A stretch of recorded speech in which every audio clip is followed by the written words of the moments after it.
Hey guys, in this video I'm going to show you how to increase your font size on Spotify. If you find this video helpful, please drop a like and subscribe to my channel. In saying that, let's just jump straight into the video.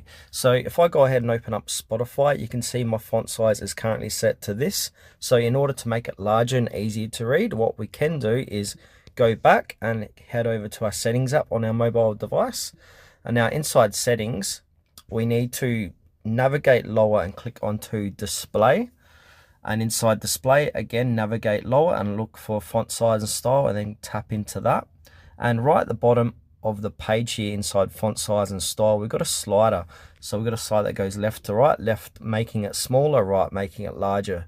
So set it near the right hand side and you'll notice it will get larger inside settings. And if we go over to Spotify, again, it's going to increase our font size inside Spotify. So yeah, go have a play around of that slider and choose what best suits your eyes and what makes it easy for you to read the font inside Spotify.